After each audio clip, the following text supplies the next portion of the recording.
everybody, new mushroom growers, welcome to this month's mushroom vlog. We're growing shiitake this month. So shiitake is a little bit different than the ones that we've been growing in the past, and for the new growers, ones that we'll be growing in the future. So this guy's a little bit different because we actually are going to take it right out of the bag. And I'm warning you because I don't want you to go home with your next month's kit and just rip it out of the bag before reading the instructions because you're so eager to get started. So, yeah, so let's get started with this guy. So this time of year, and I told many of you this at the market, we actually don't really need a humidity chamber. It's quite humid. Use your judgment on this because if you are, running your air conditioner a lot, it's going to be dehumidifying the air. If you find you're in a really dry house, you might kind of need to add a little bit more humidity to it. So to start, and I want to add too, if you're not ready to fruit this kit right away, it will store on the counter for about 3 days-ish. And then after that, it should be kept in the fridge for up to 2 to 3 weeks. You want to avoid getting mushrooms starting to pin because then they'll be depleting energy from the block, and then they don't really develop into nice mushrooms. So you want to avoid that and keep your block.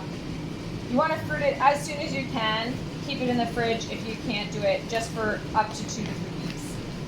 So we're cutting the block open now. Doesn't matter how, you're just taking it out of the plastic. Be gentle though, you don't want to break your block open. It is held together, it's quite durable, but I'm sure that could be different if you're roughing it up. So we're actually going to flip it over. So shiitakes incubate in the lab in the incubation space for about 3 months. So a lot of those water actually settle to the bottom of the block, which is a kind of an advantage because now the top is a little bit drier, so we're not going to get mushrooms fruiting out of that. So what we're going to do is we're going to flip it over, just gently pull that off, and put it in a tray or a plate or something like that. We're just using this container. This kit did actually start to pin. Mostly it got tucked away in a corner unintentionally. At this stage it's okay. Most of these will still develop. I'll pull a couple of these guys off because that one will be a little bit ugly. You shouldn't have to do this though. If you're following your instructions like I just said, and you're fruiting it in a timely manner or keeping it in the fridge, you shouldn't have these pins starting. This is my fault because we left it at room temperature. So it'll look a little more like this. You can see these kind of popcorns, and those are going to actually develop into mushrooms. So at this stage what you want to do is you actually want to spray down your block. Something like the shower setting on your garden hose. So give it a spray down in your kitchen sink, in your shower, in your garden hose. You don't want a really, really high setting to kind of damage the block. Like if it's a really intense spray, avoid that, or just run it under. And you're going to mist it fairly heavily. Oops, not that setting though. Something more like this. Or you can run it underwater a few times in the first few days of the kit starting. That's going to help make sure it stays humid. If you're really worried about that and you're not able to do that, something like this is quite helpful. This setup is actually nice. I did a humidity chamber video as well. So you're letting airflow through the sides. It's got ear holes at the top. But the most important thing is when you go to spray, you want to mist and give it lots of airflow. So lots of airflow.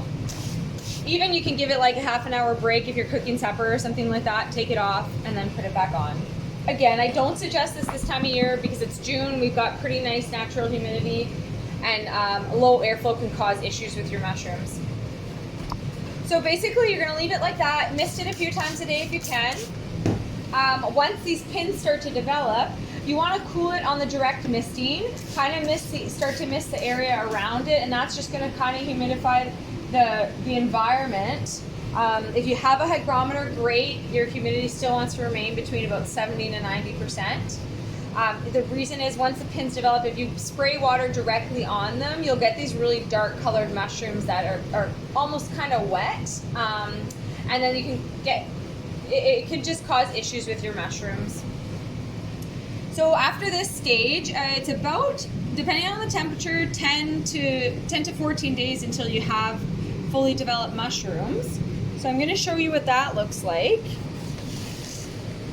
So this is one of our protection blocks here.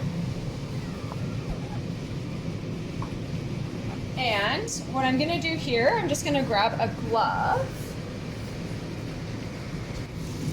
Okay, I got my gloves for harvesting. So this block actually has some that are we consider perfect time to harvest. You'll see the mushrooms are fruiting all around the block.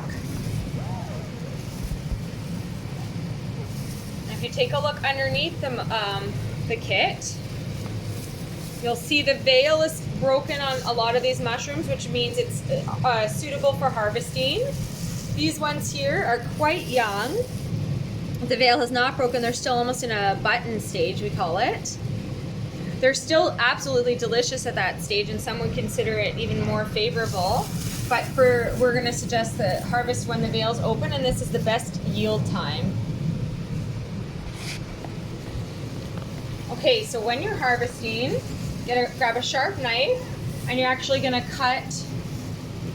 I usually use one hand just to kind of gently pull the mushroom back, and I harvest right at the base. So you kind of slice at the base. Okay. And that's important to kind of go as low on the stem as you possibly can, and that's important for your second and third flushes when you're soaking the block. You want as little mushroom left on the block as possible, otherwise it can get kind of moldy or sort of rot on you. So this is sort of what we consider a great stage to harvest your shiitake at for, maximizing your yields and also quality. And the color will range based on temperature, based on your airflow and exposure to light. So if your shiitakes are a little bit darker, a little bit lighter, that could just mean, again, warmer, cooler temperatures or a few variables. So shiitakes are actually one of my favorite mushrooms. They're very meaty in flavor. They're really versatile, so you can just chop them up and cook them in pretty much in anything you love mushrooms in. For edibility, like the stems are very edible. Especially in smaller mushrooms, if you get a few larger ones, the stems might be a little bit tougher, but I usually just mince them, or you can reserve them for soup stock or something like that. What you will need to know is that you need to harvest them all. So you can't harvest a few or a handful for your meal that night. Once they're ready to go, they have to be harvested, just like all of our mushroom species in the past that we've grown.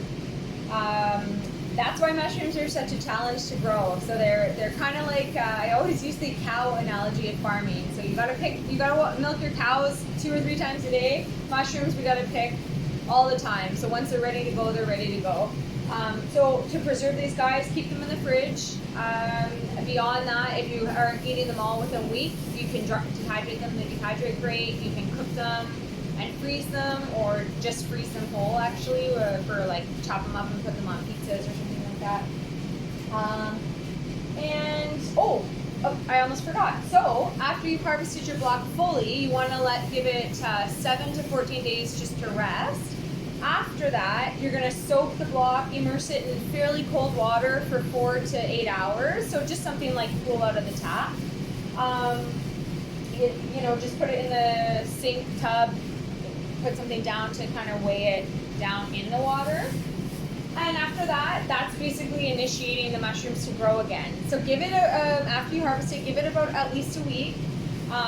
That's called its resting period, and then it's about the same time. So as soon as you started this kit, that's the trigger. So you should have mushrooms after the soaking within about 7 to 14 days. And you might as well keep doing that throughout the summer. If you're sick of it being on your kitchen counter, just soak it and put it outside in a corner, like in the garden or something like that, just elevate it slightly from the ground.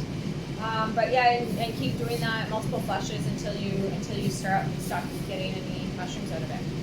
Awesome. Well, have fun, guys.